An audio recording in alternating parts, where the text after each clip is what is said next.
네, 우리 본문 말씀 먼저 보겠습니다. 사사기 2장 7절에서 10절 말씀입니다. 같이 읽겠습니다. 시작. 백성이 여호수아가 사는 날 동안과 여호수아 뒤에 생존한 장로들 곧 여호와께서 이스라엘을 위하여 행하신 모든 큰 일을 본 자들이 사는 날 동안에 여호와를 섬겼더라. 여호와의 종 눈의 아들 여호수아가 110세에 죽음에 무리가 그의 기업의 경내 에브라임 산지 가스산 북쪽 딥낫 헤레스에 장사하였고 그 세대의 사람도 다 그 조상들에게로 돌아갔고 그 후에 일어난 다른 세대는 여호와를 알지 못하며 여호와께서 이스라엘을 위하여 행하신 일도 알지 못하였더라. 아멘.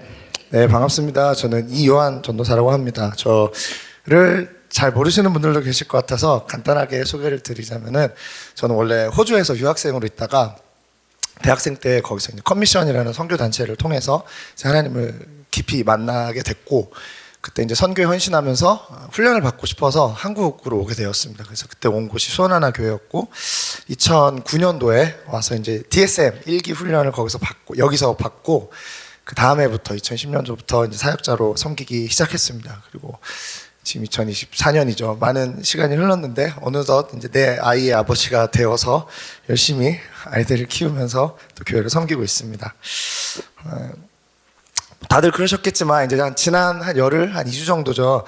이제 다른 일들이 좀 잘 집중이 안 될 정도로 뉴스를 보면서 저도 이제 나라를 위해 어떻게 기도해야 될지 주님께 이게 물었던 시간이었습니다. 그래서 윤 목사님 말씀하셨던 것처럼 이제 지금은 이제 하나님이 모든 것을 새롭게 재편하는 시기라고 믿습니다.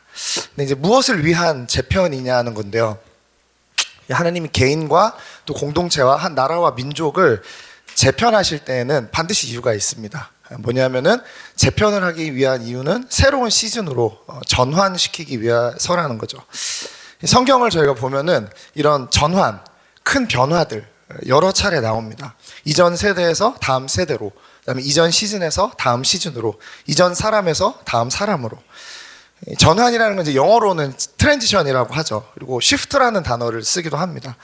트랜지션이라는 단어가 좀 더 이렇게 점진적인 어떤 변화의 과정이 강조가 된다면은, 쉬프트라는 거는 이렇게 즉각적인 변화와 이 변화의 속도, 그리고 그 변화의 결과에 좀 더 강조를 하고 있죠. 그래서 이런 갑작스러운 쉬프트, 이런 전환들이 성경에는 많이 등장을 합니다. 노예된 백성에서 하나님 나라의 군대로 바뀌는 출애굽의 전환이 있고요. 광야 세대에서 가나안 땅을 정복하는 세대로 바뀌는 전환이 있습니다. 또 모든 게 망한 것 같고 하나님이 400년 동안 침묵하시는 것 같은 그 구약의 끝자락에서 신약, 우리 소망의 빛 되시는 예수님으로 바뀌는 전환이 있습니다. 다들 기억하시나요? 저희 10년에 목사님께서 시프트업 그리고 고 디퍼라고 메시지를 전해주셨죠. 연말을 보낼 수 있는 최고의 방법은 연초에 선포됐던 말씀을 다시 기억하고 상기하는 것입니다. 그래서 새로운 시즌으로 시프트업 하기 위해서는 더 깊이 들어가라고 말씀하셨습니다. 근데 이스라엘 백성들은 이 개인의 상황과 관계없이 공동체 시대 또 국가적인 상황 가운데서 이 시프트업이라는 변화를 그냥 받아들여야만 했습니다. 다른 선택이 없었죠. 그래서 오늘 우리가 마주하는 시대적 현실도 마찬가지라고 믿습니다. 저희가 2024년 대한민국 땅을 살아간다면 나라 가운데 일어나는 이 시대적인 전환도 저희가 피할 수가 없죠. 그래서 하나님께서 이런 급격한 쉬프트, 전환하시는 가운데 우리가 믿음으로 반응하는 사람들을 주님은 여전히 찾고 계시다고 믿습니다. 그래서 오늘 사사기 본문을 통해서 전환의 때 어떤 특징들이 있으며 또 우리 믿는 자들, 교회가, 그리스도인이 가져야 되는 사명은 무엇인지, 그리고 이 때를 우리 믿는 자들이 어떻게 준비해야 하는지 좀 주님 주셨던 마음들을 함께 나누고 기도하기 원합니다. 아멘.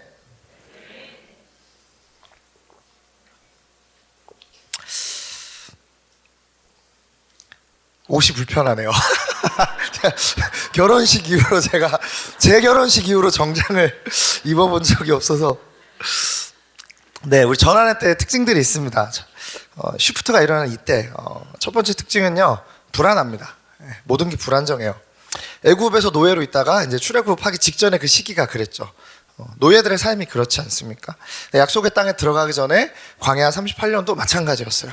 혼란스럽고 예측이 되지 않습니다. 아무것도. 전환의 때의 첫 번째 특징은 불안하고 불안정하다는 거예요. 그 가운데 패배와 승리가 반복이 됩니다. 하나님을 대적하는 악인, 그다음에 하나님 편에서는 의인이 같이 공존해요. 광야 38년이 그랬습니다. 죄와 거룩함이 섞여 있고요. 출애굽 때도 우리 10가지 재앙을 통한 그 승리가 있었지만 동시에 바로의 더 큰 핍박과 그다음에 또 해방과 억압이 계속 반복된다는 거예요. 우리가 38년 광야도 구름 기둥, 불 기둥, 하나님의 은혜가 있었지만 또 그 동시에 죄로 인해서 죽고 전쟁에 승리하고 불평하고 넘어지고 이 일들이 계속 반복된다는 거예요. 우리 사사기 2장 8절부터 다시 한번 말씀 보겠습니다. 같이 읽겠습니다. 시작. 여호와의 종 눈의 아들 여호수아가 110세 죽음에 그 세대의 사람도 다 그 조상들에게로 돌아갔고 그 후에 일어난 다른 세대는 여호와를 알지 못하며 여호와께서 이스라엘을 위하여 행하신 일도 알지 못하였더라. 이스라엘 자손이 여호와의 목전에 악을 행하여 자기들의 하나님 여호와를 잊어버리고 바알들과 아세라들을 섬긴지라. 사사시대가, 오늘 읽었던 본문인 사사시대가 그랬습니다. 하나님께서 창세기 12장 언약 그 말씀대로 아브라함을 통해서 이제 백성을 만드셨고 모세를 통해서 율법을 주셨죠. 그리고 여호수아를 통해서 마침내 하나님 약속하신 그 땅을 차지하게 하셨어요. 그러니까 저희가 잘 아는 성경 공부할 때 많이 배우셨죠. 국가의 3요소, 그러니까 국민, 주권, 영토가 하나님의 약속과 언약이 성취가 된다는 거예요. 근데 이제 이스라엘이 이 약속의 땅에서 제사장 나라의 역할을 감당해야 했는데 그러지 못하죠. 그리고 여호수아가 죽은 다음에 엄청난 혼란의 시기로 들어갑니다. 그러니까 이방 사람들과 함께 살고 여호와 하나님을 믿는 신앙을 타협을 하고, 그다음에 여호와께서 오늘 아까 말씀 읽은 대로 이스라엘을 위하여 행하신 모든 일을 다 잊어버립니다. 그리고 우상을 섬기죠. 이런 일들이 사사기 때 일어났던 일들입니다. 이 전환의 때 두 번째 특징, 하나님의 쉬프트를 앞둔 이 혼란스러운 시기에는요, 항상 이 두 가지가 함께 나타난다는 거예요. 돌파가 필요한 시대적인 상황이 있고 그걸 믿음으로 돌파할 하나님의 사람이 있습니다. 노예에서 하나님의 군대로 바뀌는 이 전환에는 모세라는 사람이 등장했습니다. 근데 광야 세대에서 가나안 정복으로 들어갈 때는 여호수아라는 사람이 등장을 했죠. 그다음에 사사 시대에서 이 국가적 위기 가운데는 저희가 잘 아는 대로 수많은 사사들이 일어나는 일들이 반복이 됐습니다. 이 패턴은 성경에 나오는 모든 전환의 때에 동일하다는 거예요. 요즘에 나라가 정말 혼란스럽습니다. 대한민국뿐만 아니라 사실 온 열방이 그렇고요. 아시아, 중동, 아프리카, 유럽, 전쟁과 내전과 난민과 재난과 기근, 또 인간의 죄로 인한 타락한 세상, 항상 그래왔어요. 지금도 그렇고 저희 나라뿐만이 아니라 온 열방이 혼란스럽습니다. 네, 하나님께서는 이렇게 모든 것이 불확실하고 흔들리는 이때에 가장 확실하고 흔들리지 않는 하나님의 말씀, 이 말씀을 붙들고 믿음으로 순종할 사람들을 찾고 계십니다. 그리고 그 사람들을 통해서 이 혼란스러운 전환의 때에 홍해를 건너고요, 요단강을 건너고 여리고를 무너뜨릴 하나님의 사람들을 찾고 계신다는 것입니다. 이 시대에, 혼란한 때에 개인의 차원을 넘어서 우리 공동체와 나라를 일으킬 사람들이 필요하다고 믿습니다. 이런 새로운 시즌으로 들어가기 전에는요, 반드시 진통이 있습니다. 난리가 있어요. 그렇지만 그때 갑자기 하나님의 이 쉬프트, 변화가 일어난다는 것이죠. 그리고 이때에 준비가 되어 있던 사람들은 그 새로운 시즌으로 들어가는 것입니다. 이게 올 초에 목사님 말씀하셨던 쉬프트 업 하라는 말씀이에요. 참 이게 기가 막히게 올 해를 마무리하면서 진짜 쉬프트가 되는 시기를 저희가 맞이하게 되는 것 같습니다. 저희 모두가 이 새로운 시즌 가운데로 하나님의 사람으로 들어가는 저희 손하나 성도님들 되시기를 축복합니다. 그럼 이 혼란스러운 때에 교회, 우리 믿는 자들이 가져야 될 사명은 뭘까요? 이제 가장 혼란스러웠던 시기, 저희가 오늘 읽었던 본문 사사기죠. 사사기, 이 사사시대. 무엇이 이 사사시대의 진짜 문제였을까요? 진짜 문제. 하나님 분명히 이스라엘이 순종하고 살아가면 복을 주시겠다고 약속을 하셨어요. 근데 그들은 그 축복을 받지 못했습니다. 타락했고요, 오늘 읽었던 말씀처럼 우상을 섬겼고요, 이방 민족을 통해서 심판을 받았어요. 근데 다시 회개하고 또 주님께 부르짖었을 때 또 사사들을 통해서 하나님이 구원하세요. 이게 사사기에 반복되는 패턴이죠. 문제가 생기고 이방 민족을 통해서 살려주세요 하고 이스라엘 백성이 주님께 기도하고 하나님 사사들을 보내고 회개하고, 하지만 다시 목전의 악을 행하는. 근데 이때 성경이 이방 민족들의 역할을 분명하게 정의한다는 거예요. 그게 사사기 3장 1절 2절 말씀인데요. 같이 읽겠습니다. 시작. 여호와께서 가나안의 모든 전쟁들을 알지 못한 이스라엘을 시험하려 하시며 이스라엘 자손의 세대 중에 아직 전쟁을 알지 못하는 자들에게 그것을 가르쳐 알게 하려 해서 남겨두신 이방 민족들은 블레셋의 5 군주들과 모든 가나안 족속과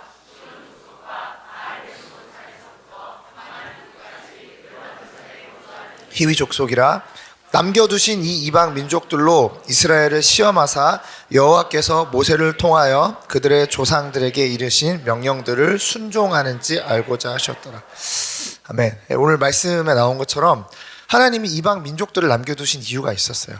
그러니까 왜냐하면은 이스라엘, 하나님의 제사장 나라의 역할을 해야 되는 이스라엘 백성이 그들을 시험해서 다시 그것을 기억하도록, 그들이 기억해야 되는 게 있다는 것이에요. 왜 그들이 하나님을 잊었을까요?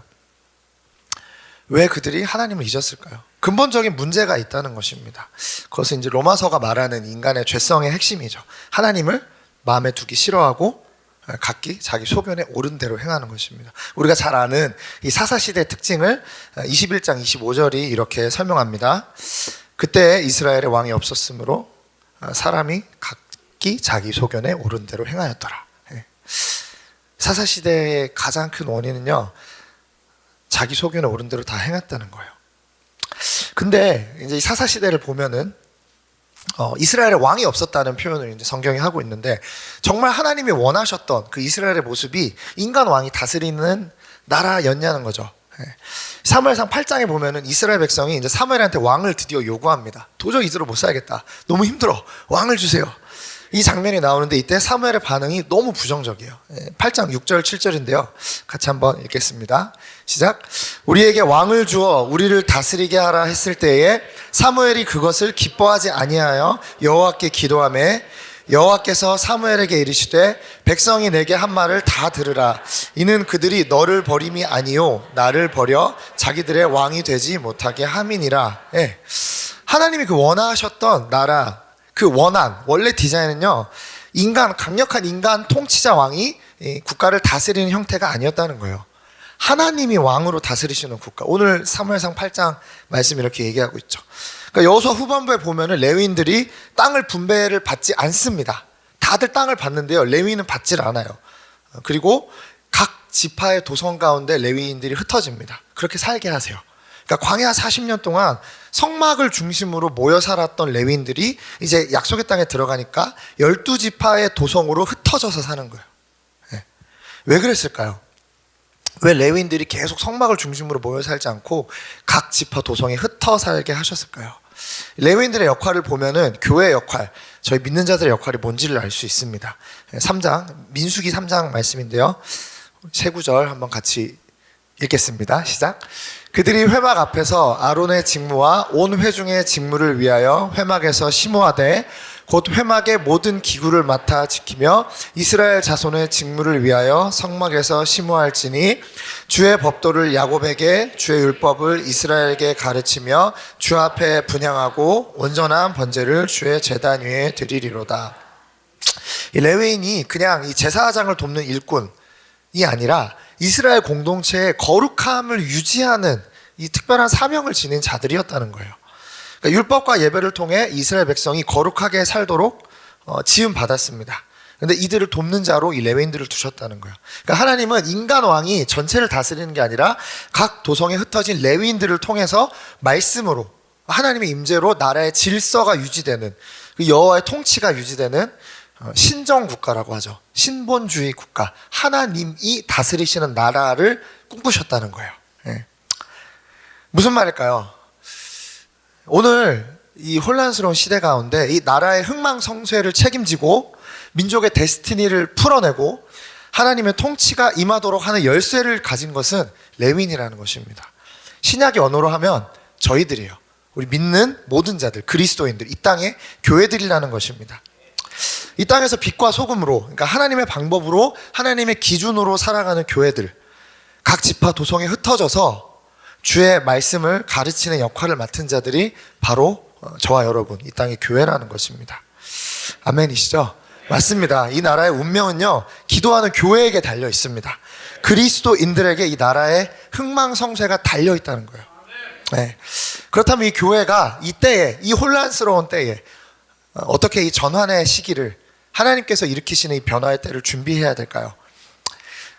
레위인의 이야기, 이 사사기 뒷부분에 보면은 참 이 이야기가 왜 들어갔지 싶은 내용이 좀 삽입이 됩니다.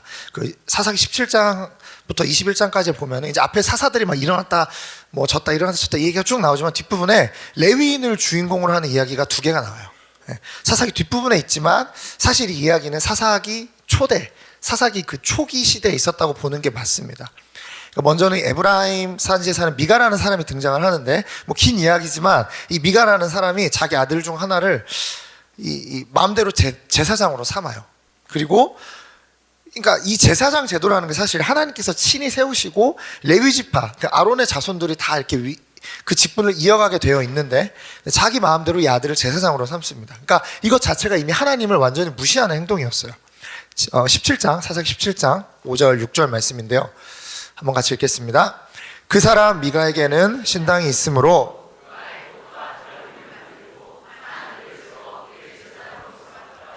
그때는 이스라엘에 왕이 없었으므로 사람마다 자기 소견에 오른 대로 행하였더라. 네, 자기 마음대로 하는 거예요. 근데 이때 레위인이 한 명이 등장을 합니다. 이 이야기를 다 살펴보면 좋지만 저희 오늘 다 너무 길기 때문에 제가 설명을 드리면, 이제 레위인이 먹고 살 게 없어요. 그래서 막 떠돌다가 이 미가의 집에 갑니다. 근데 이 레위인들이 원래 각 지파 도성에, 아까 말씀드렸듯이 각 지파 도성에 흩어져서 하나님의 말씀을 가르치고 율법을 수호하는 역할을 했어야 되는데, 부지런히 하나님의 말씀을 지키는 사람으로 살았어야 되는데 정처 없이 떠돌아다니는 거예요. 그러니까 이 사사 시대 초기부터 이미 이스라엘의 상황이 완전히 망가져 있었다는 걸, 영적으로 완전히 망가져 있었다는 것을 보여줍니다. 그리고 이 미가는 자신의 집을 찾아온 이 레위인, 이 사람이 레위인이라는 걸 알고 나서는 그 사람한테 이제 돈을 주고 의식주를 약속해요. 먹을 거 주고 입혀주고 재워주겠다. 우리 집에 와서 우리 집안 제사장이 돼달라고 합니다. 우리 집 전담 제사장이 돼달라고 하는 거예요. 그리고 17장 13절에 이렇게 얘기합니다. 시작. 이에 미가가 이르되 레위인이 내 제사장이 되었으니 이제 여호와께서 내게 복 주실 줄을 아노라 하니라. 이 미가가 이렇게 중얼중얼 거리는 말을 들어보면 사사시대가 얼마나 영적으로 안 좋았던 때였는지를 저희가 알 수가 있어요. 여호와께서 이게 레위인 제사장, 우리 집안 제사장으로 돈 주고 앉혀놨으니 내가 복을 받겠구나. 오늘날 혹시 우리 믿는 자들의 모습이, 저와 여러분의 모습이 이렇지는 않은가 돌아보게 됩니다. 그러니까 내가 편한, 내가 원하는 방식대로 하나님을 섬기고 하나님이 그냥 복 주실 걸로 생각하는 거죠. 변질된 기복신앙. 하나님은 복 주시는 분이 맞지만 변질된 기복신앙. 그분의 왕되심은 전혀 인정하지 않고 내 소견에 오른 대로 그냥 행하면서 그저 하나님이 나에게 복 주실 거라고 생각하는 신앙. 뒤에 나오는 레위인의 이야기들은요 진짜 막장이에요. 우상을 만들고 이 지금 레위인 떨어다 다니다가 사람들은 제멋대로 제사 드리고 빼앗고 죽이고 그냥 철저하게 내 소견에 오른 대로만 행하는 이 혼란스러운 사사 시대를 저희가 성경을 통해 보게 됩니다. 그러니까 겉으로는 하나님을 섬기지만 여호와 신앙이 변질되었고 우상 숭배랑 뒤섞여 있고요. 우리가 통과하고 있는 이 혼란의 시대가 그와 같지 않나 싶습니다. 그리고 이제 19장 1절에 또 이 이야기가 나옵니다. 같이 읽겠습니다. 이스라엘이 왕이 없을 그때에 에브라임 산지 구석에 거류하는 어떤 레위 사람이 유다 베들레헴에서 첩을 맞이하였더니, 앞에 있었던 이 막장의 스토리도 모자라서 이제 사사기 19장에 보면 또 하나의 레위인 이야기가 나오는데요. 아마 성경을 자세히 보신 분들은 이 두 레위인의 이야기를 기억하실 거예요. 그러니까 레위 제사장이 등장하는데 하나님의 종인 레위 제사장한테 첩이 있었다는 거예요. 근데 이것도 이미 벌써 막장인데, 레위인의 막장 스토리인데, 이 첩이 나중에 보면은 다 저희가 읽을 수 없지만 바람을 피우고 처가로 이제 도망을 가요. 그리고 나서 이어지는 스토리들은 거의 소돔과 고모라와 같은 이야기들이 펼쳐집니다. 그리고 동족끼리 헐뜯고 서로 싸우고 죽이고, 그냥 죽이는 것도 아니에요. 시체를 12토막을 내서 뿌려요. 그러니까 한 종족이 완전히 사라지기까지 쳐 죽이는, 멸절시키는 모습. 같은 이 힘든 광야를 통과해서 가나안 약속의 땅까지 들어왔는데 서로 죽이는 거예요. 이게 사사시대의 믿는 자들의 현 주소였다는 것입니다. 가나안 정복 이후에 도성에 흩어져서 하나님의 말씀을 연구하고 이스라엘 자손에게 가르쳐야 되는 역할을 했어야만 했던 우리 레위인들이 이 사명을 제대로 감당하지 못한 거죠. 만약에 레위인이 역할을 감당했더라면 가나안 정복 이후에 이스라엘의 상황은 여호수아가 죽고 난 뒤에도 분명히 달라졌을 것입니다. 근데요, 이 말씀을 들으면서 혹은 이 사사 말씀을 대할 때 이 레위인들, 그러니까 오늘날처럼 이 정말 타락하고 변질된 한국교회, 레위인이 문제야, 이런 생각이 혹시 드시진 않나요? 저희가 말씀을 대할 때는 항상 이거를 유리창으로 이 말씀을 통해서 저 사람을 판단하는 게 아니라 거울로서 저를 비추는 거죠. 나의 모습을 성찰하게 만드는 것이 말씀이지, 이걸 통해서 그 유리창 너머에 다른 사람을 판단하는 것이 말씀이 아닙니다. 저 레위인들, 오늘날로 하면 저 목회자들, 저 한국교회들, 아니요, 그게 아니라 성경이 얘기하고 있는 레위인은 바로 저와 여러분입니다. 이 나라의 모든 문제를 떠안고 회개해야 되는 책임이 있는 사람은요, 우리 그리스도인들이라는 것입니다. 내가 문제라는 거예요. 내가. 사사기에 나온 이 레위인의 이야기가 오늘 이 시국을 살아가는 우리들한테 무엇을 말하고 있습니까? 기복신앙적이고 하나님이 복 주실 줄 아노라, 이런 소리를 남발하고 하나님을 왕으로 두지 않고 내 소견에 옳은 대로 행하는, 서로 싸우고 남을 탓하고 죽이고 거룩함을 타협하는 이 사사시대에 나왔던 레위인들의 모습이 누구의 모습일까요? 맞습니다. 저와 여러분, 오늘날 믿는 자들의 모습이라는 거죠. 우리의 모습이라는 것입니다. 근데 이제 요즘에 거짓과 막 분노와 혐오가 막 쏟아지는 뉴스를 보면서 저도 저번 주까지는 막 뉴스를 열심히 보다가 이번 주 되니까 뉴스가 보기가 싫더라고요. 네. 그러니까 저도 마음속으로 근데 어느샌가 누군가를 막 탓하고 있는 거예요. 정죄하고 비난과 분노를 제 마음속으로 저도 막 쏟아내고 있더라고요. 야, 도대체 왜 저렇게 했을까? 저 사람은 진짜 아닌데, 이 사람은 당장 막 이런 제 안에 분노와 비난과 이게 막 올라오는 거예요. 맞아요. 물론 우리가 뽑은 국가의 또 일들을 담당한 대표하는 사람들이 그 역할을 제대로 해야 되지요. 맞고 자기가 한 말에 책임을 져야 하고 그 역할을 감당해야 되는 게 사실입니다. 빛 가운데 드러나야 되는 일들도 맞고요.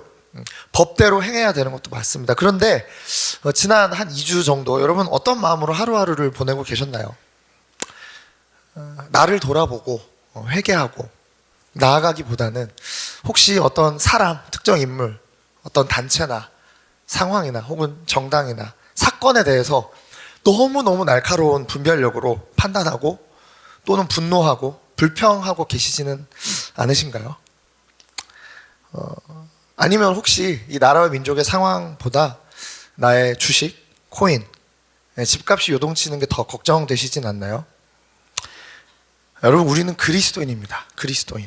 세상의 기준이 아니라 말씀의 기준으로 이 땅을 살아가는 사람들이죠.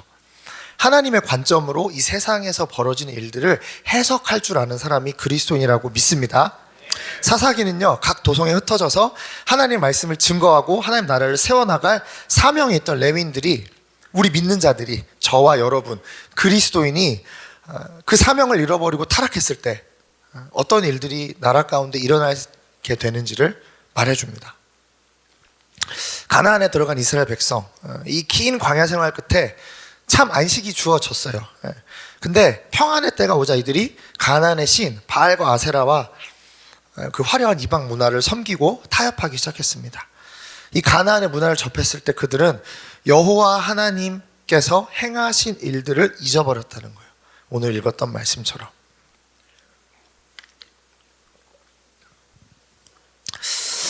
저와 여러분이 오늘 누리고 있는 대한민국의 이 자유와 번영, 축복, 어디서 왔을까요?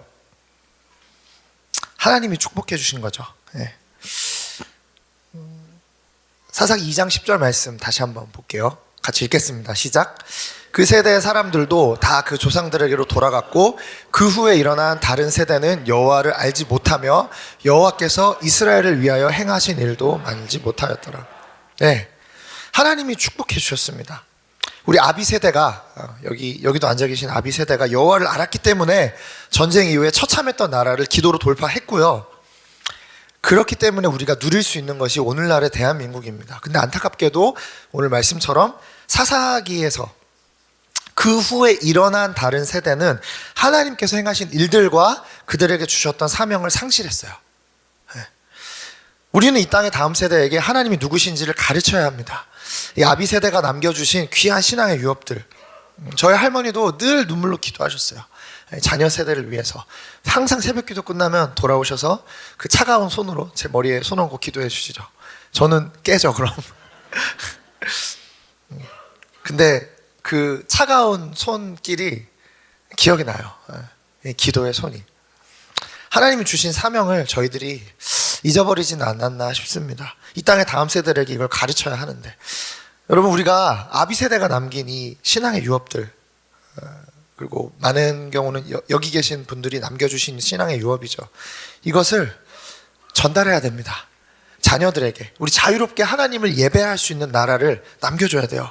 그런 교회를, 사랑이 살아있는, 말씀이 살아있는 교회를 물려줘야 됩니다. 하나님께서는요, 사명이 있는 사람들에게는 권위를 주세요. 이게 영적인 원리죠. 마태복음 16장 18, 19절 말씀 같이 읽겠습니다. 시작. 또 내가 내게 이르노니 너는 베드로라. 내가 이 반석 위에 내 교회를 세우리니 음부의 권세가 이기지 못하리라.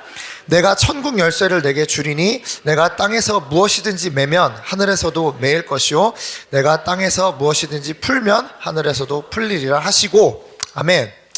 여러분, 사명이 있는 자들한테는요 권위를 주세요. 근데 권위에는 반드시 따라오는 것이 있습니다. 책임이요, 책임. 사명 있는 자들에게 권위를 주시는데 이 권위를 받은 자들에게는 책임이 따라온다는 거예요. 여러분, 한 나라가 하나님의 임재가 다스리는 나라가 되는 책임 누구에게 주셨습니까? 레위인들한테 주셨다는 거예요. 저와 여러분, 이 땅의 교회들에게 이걸 주셨다는 것입니다. 여러분, 지금 너무 혼란스럽습니다. 위기의 때예요. 근데 이때 소망은 딱 하나밖에 없어요. 이 땅의 교회입니다. 교회가 소망이에요. 인간에게 소망이 있기 때문이 아니에요. 예수님, 그 교회의 머리 되신 예수님이 유일한 소망이 되시기 때문에, 그리고 하나님은 항상 사람을 통해서 일하기로 결정하셨기 때문에 이 땅의 교회가 소망인 것입니다. 여러분, 이 하나님의 쉬프트가 일어나는 때에 가장 중요한 것은 여호와가 누구신지를 알고 그가 행하신 일을 아는 것입니다. 아멘이시죠? 이것이 준비된 사람들은요, 하나님의 이 타이밍, 가장 혼란스럽고 가장 어두운 사사시대와 같은 이 때에도 하나님의 쉬프트, 그 속에서 쉬프트업을 경험하게 될 것입니다. 변화의 시기는요, 요즘과 같이 때로는 어둡게 느껴질 수 있어요. 사사시대와 같이 혼란스럽고요, 하지만 평화가 공존합니다. 환란과 부흥이 뒤섞여 있어요. 변화의 시대의 특징이라고 했죠. 근데 여러분, 반드시 반전이 있을 것입니다. 때로는 교회가 혹은 한 나라와 개인과 공동체가 사사시대와 같이 좀 어두운 터널을 때로는 길게 지나야 될 수도 있어요. 그런데 그럼에도 불구하고 우리가 믿는 것은 우리 여호와 하나님께서 반드시 새 일을 행한다는 것입니다. 왜냐? 교회한테 천국의 열쇠를 주셨어요. 열쇠를 주셨다는 것은 권위를 주셨다는 것입니다. 그리고 권위를 받은 자들에게는 책임이 있어요. 교회가, 이 땅의 그리스도인들이 준비가 되어야 된다는 것입니다. 기도의 권세를 주셨기 때문에 저희에게는 기도의 책임도 있다는 거예요. 저와 여러분에게 나라를 바꿀 기도의 권세를 주셨습니다. 그 말은 저와 여러분에게 기도의 책임이 따라온다는 거예요. 여러분, 이 나라가 언제 망할까요? 어떤 대통령이 되면, 어느 정당이 이기면 나라가 망합니까? 물론 영향이 있을 수 있죠. 왜냐하면 저희는 이 시대를 살고 있고 나라와 정치와 사회라는 구조, 프레임 안에서 저희는 살아갈 수밖에 없거든요. 근데요, 하지만 더 근본적으로는 교회가, 우리 믿는 자들이 하나님 나라의 사명을 잃고 마치 사사기에 나온 각 도성에 흩어져 말씀을 전하고 가르치고 수호해야 했던 레위인들이 그 역할을 감당하지 못하고 자기 아젠다에 빠져서 살아갈 때 나라가 망하는 것처럼, 교회와 믿는 자들이 그걸 감당하지 못할 때 나라가 망한다는 것입니다. 여러분, 그럼 반대로 나라가 언제 살아날까요? 누가 이 나라 시스템이, 정치가 어떻게 되면 나라가 살아납니까? 그렇지 않습니다. 레위인들, 이 땅의 교회들, 그리스도인들이 부르신 자리에서 복음을 날마다 전하고 가정에서 부지런히 신앙을 전수하고 사회와 정치와 문화 영역 가운데 흩어져서 나라를 기도로 품고 하나님 백성답게 살아간다면 아무 소망이 없어 보이는 상황 가운데서도 반전이 일어난다는 것입니다. 반전이 일어나는 것입니다. 근데 안타깝게도 저희가 오늘 봤던 사사기는 여호와를 알지도 못하고 여호와께서 행하신 일도 알지 못하는 세대의 이야기로 끝이 납니다. 저희가 원하지 않는 엔딩이 와요. 근데 여러분, 이 나라가, 우리 조국이, 우리 대한민국이, 이 땅의 교회가 사사기처럼 끝나지 않으려면 저희가 어떻게 해야 될까요? 답은 딱 하나입니다. 교회가 기도해야 돼요. 우리가 바꿀 수 있어요. 아니, 우리만 바꿀 수 있습니다. 여러분, 우리만 이 나라를 바꿀 수 있어요. 우리 믿는 자들만이, 우리를 통해서만 이 나라가 바뀐다는 것입니다. 교회가 바꾸는 것이에요. 기도해야 됩니다. 빈틈을 막아서야 됩니다. 각 도성에 흩어진 레위인들이 하나님의 원한대로 각 자리에서 말씀을 지키고 말씀을 살아내고 기도로 하나님의 임재로 이 땅을 가정과 직장과 캠퍼스와 부르신 자리를 품어내고 살아내야 된다는 것입니다. 여러분, 이 시국을 바라보면서 어떤 생각이 가장 많이 드시나요? 몰라, 다 외면하고 그냥 내 문제, 일단 우리 집, 우리 먹고 사는 문제, 혹시 거기에 빠져 계시진 않나요? 불평, 분노, 분열, 누군가한테 책임을 돌리는 것으로는 이 나라가 절대로 바뀌지 않습니다. 선교 한국, 통일 한국의 사명으로 이 땅의 교회가 다시 일어나려면, 우리 대한민국이 다시 일어나려면 믿는 자들이 회개해야 돼요. 나의 아젠다를 내려놓고 이 나라의 문제를 나의 책임으로 품고 기도해야 된다는 것입니다. 왜냐? 우리에게 기도의 권세를 주셨기 때문에. 그리고 그 권세에는 책임이 따릅니다. 저와 여러분에게 이 나라의 흥망성쇠의 책임이 있어요. 우리 시편 126편 6절 말씀 같이 읽고 같이 기도했으면 좋겠습니다. 우리 예배팀 올라와 주시고요. 시편 126편 6절입니다. 같이 읽겠습니다. 시작. 울며 씨를 뿌리러 나가는 자는 반드시 기쁨으로 그 곡식단을 가지고 돌아오리로다. 우리 한 번 더 읽을까요? 시작. 울며 씨를 뿌리러 나가는 자는 반드시 기쁨으로 그 곡식단을 가지고 돌아오리로다. 아멘. 여러분, 우리 그리스도인들이 어떻게 이 혼란스러운 전환의 때를 준비하고 통과해야 할까요? 정답은 하던 것을 열심히 하는 것입니다. 울며 씨를 뿌리러 나간다는 말, 이 말을 원어에 가깝게 이제 직역을 하면은 나아가고 계속 나아가고 또 나아가며 운다는 뜻이에요. 지속적으로 반복한다는 거죠. 근데 어떤 학자들은 좀 과하게 해석을 하면 이 표현을 울지 않고는 그 발걸음을 옮기지 않는 자라고까지 번역을 해요. 울지 않고는 이 발을 옮기지 않는 자. 무슨 뜻입니까? 너무 힘들어도 눈물 날 정도로 어려워도 다시 반복하는 거예요. 지루하고 이 지친 기도 제목을 똑같이 내가 매일 기도해야 한다고 해도 계속 반복하는 것입니다. Keep going 하는 거예요. 꾸준히 끝까지 포기하지 않고 다시 어제 기도했던 것처럼 오늘도, 그리고 오늘 기도한 내용을 다시 내일도, 어떤 상황에 와도 다시 어제처럼 오늘도 성전에서 기도로 눈물로 하나님 앞에 나아가는 것입니다. 오늘 했던 것처럼 내일 또 우리 가정에서 우리 자녀들에게 말씀을 심는 거예요. 직장과 캠퍼스에서 어제 내가 하루를 살아냈던 것처럼 오늘 또 말씀으로 살아내고, 오늘 살아냈던 것처럼 똑같은 반복된 일상 속에서 하나님의 자녀답게, 왕의 자녀답게 권세와 책임을 가지고 내일도 하루를 살아내는 것입니다. 레위인으로요. 레위인으로. 우리 자리에서 함께 일어나서 같이 기도했으면 좋겠습니다.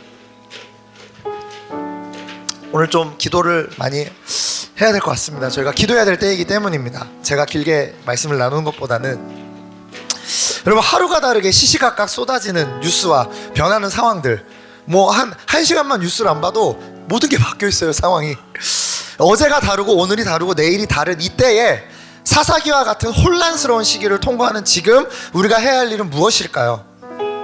할 수 있는 유일한 일이 뭘까요? 그것은 바로 어제도 오늘도 내일도 동일하신 예수님, 그분의 말씀을 붙들고 어제처럼 또 오늘을 살아내고 오늘처럼 내일도 다시 기도하는 것입니다.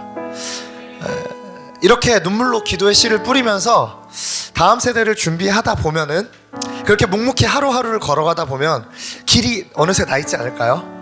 황폐했던 자리에 꽃들이 피어나는 것이죠.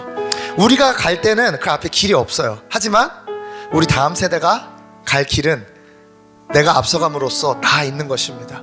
그래서 우리는 길을 만들어야 됩니다. 소망이 없어 보이는 이때에 소망 대신 예수님을 붙들고 길을 만들어야 돼요. 눈물로 계속 어제처럼 오늘을 살고 오늘처럼 또 내일을 기도로 사는 것입니다.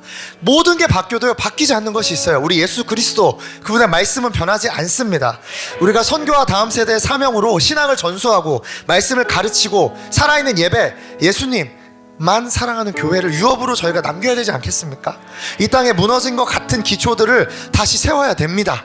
바알과 아세라의 우상들을 태워야 합니다. 여호와가 누구신지, 그리고 그가 이 나라 가운데 행하신 일이 무엇인지 사사시대 이스라엘은 잊었어요. 그렇지만 우리는 가르쳐야 합니다. 교회들이 일어나서 울어야 된다는 거죠. 여러분, 우리가 이 마음으로 같이 기도합시다. 이 혼란스러운 때에 주님, 내가 여전히 기도할 것입니다. 다음 세대를 위해서, 나라와 민족을 위해서 기도할 것입니다. 이 나라 가운데 우리 청년 세대와 다음 세대 가운데 주님 반드시 부흥을 주실 것입니다. 그 소망 바라보면서 우리가 기도하기 원합니다. 힘들고 어려워도 다시 뿌리고 또 뿌리고 또 뿌리고 내일도 뿌리고, 같은 기도 제목으로 우리가 기도로 눈물의 씨앗을 뿌리면서 나아갈 것입니다.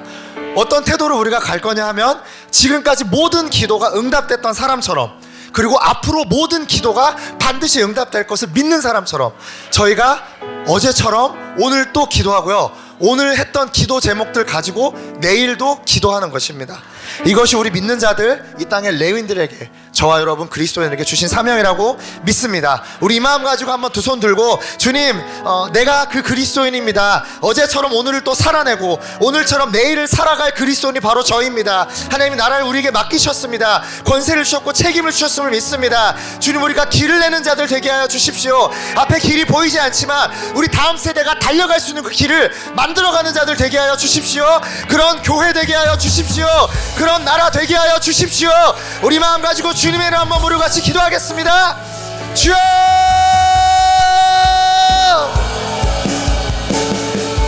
주여! 주여!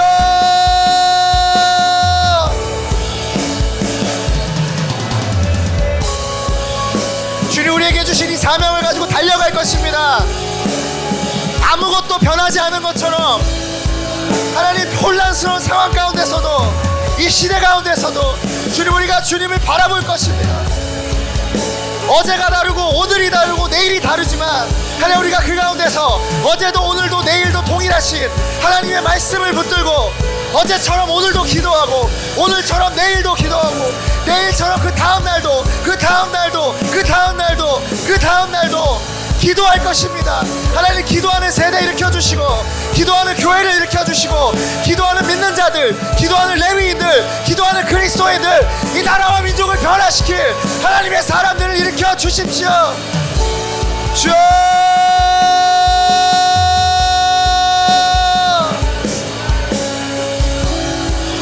주여!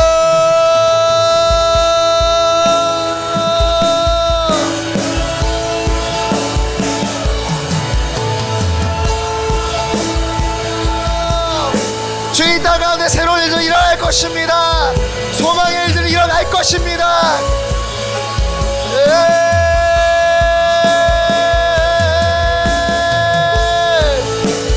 아멘. 주님, 길을 만드는 자들 되게 하여 주십시오.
번째만 더 기도합시다. 우리 나라를 위해 같이 한번 기도하겠습니다. 어제 했던 기도 제목처럼 그 전날도 했고 그 전전날에도 했죠. 근데 오늘 또 기도하겠습니다. 우리 내일도 기도할 것입니다. 주님, 나라를 위해 기도합니다. 이 나라 가운데 하나님 다시 한번 부흥을 주십시오. 선교 한국과 통일 한국의 이 사명을 감당할 주님 그 나라 되게 하여 주십시오. 주님이 주신 사명을 잊고 지금 거기서 멈춰서고 하나님 그 끝까지 가지 못하는 나라가 되지 않게 하여 주시고, 마지막 때 예수님 다시 오실 때 주님 우리가 이 사명 끝까지 감당했습니다, 하나님 우리가 그 일들을 끝까지 감당했습니다라고 우리 사랑하는 주님 앞에 드릴 수 있는 나라 되게 하여 주십시오.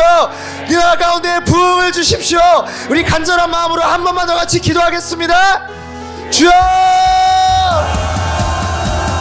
주님 나라 가운데 하나님 새 일들 행하여 주십시오. 하나님 나라의 부흥을 보게 하여 주십시오. 하나님 우리 다음 세대를 일으켜 주십시오. 하나님 나라 위족 가운데 반드시 부흥을 주실 것입니다.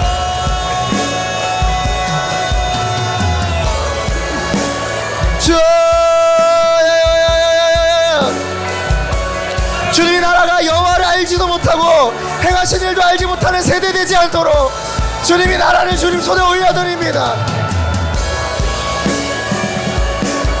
주님 다음 세대를 일으켜주시고 청년들을 일으켜주시고 우리 다시 한번 우리 아비 세대가 한 번 더 힘내어 달려가서 하나님 이 땅을 다시 한번 부흥하는 나라로, 교회가 부흥하고 말씀이 부흥하고 하나님의 임재가 부흥하는 하나님 그런 나라 되게 하여 주십시오.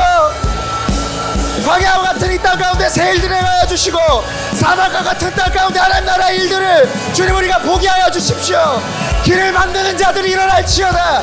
길을 나는 자들이 일어날지어다. 주여, 주님 우리가 달려갈 것입니다. 주님 이 나라 살려주십시오. 주여,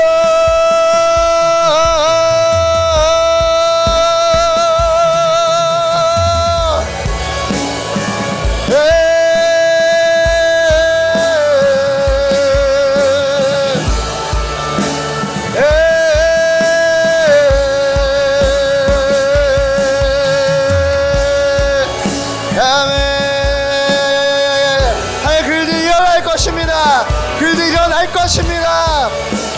우리 믿음으로 고백하며 나아갑시다. 오래 황폐하였던 이 땅, 아멘. 주님 새 일들이 일어납니다. 반드시 일어납니다. 반드시 일어납니다. 반드시 일어날 것입니다. 가득한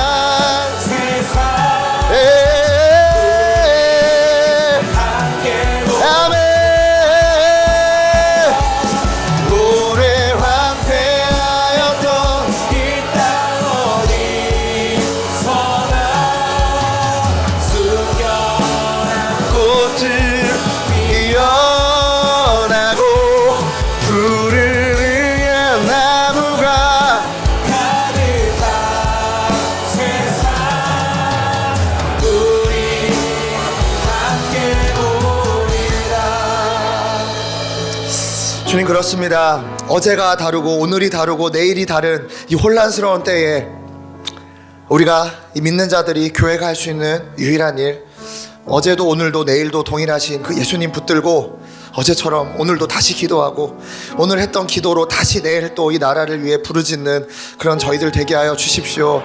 주님, 길이 보이지 않습니다. 그렇기 때문에 저희들이 걸어 나갈 것입니다. 우리는 앞이 캄캄하지만 우리가 믿음으로 이 길을 헤쳐나갈 때 우리 사랑하는 다음 세대가 달려갈 수 있는 길들이 마련될 것입니다. 주님이 나라 가운데 이 다음 세대가 살아갈 하나님만 사랑하는 거룩한 교회 주님 우리가 남기기 원합니다. 자유롭게 주님을 예배할 수 있는 이 대한민국 우리 자녀 세대에게 남겨주기 원합니다. 그러려면 저희가 다시 한번 일어나 뛰어야 되겠습니다. 다시 한번 일어나 힘을 부어 주십시오.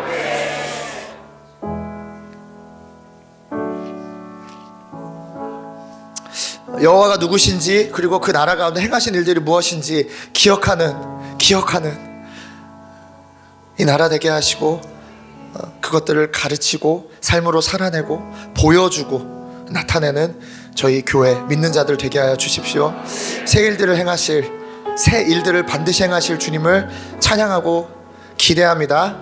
감사드리며 모든 말씀 예수님의 이름으로 기도하였습니다. 아멘. 아멘.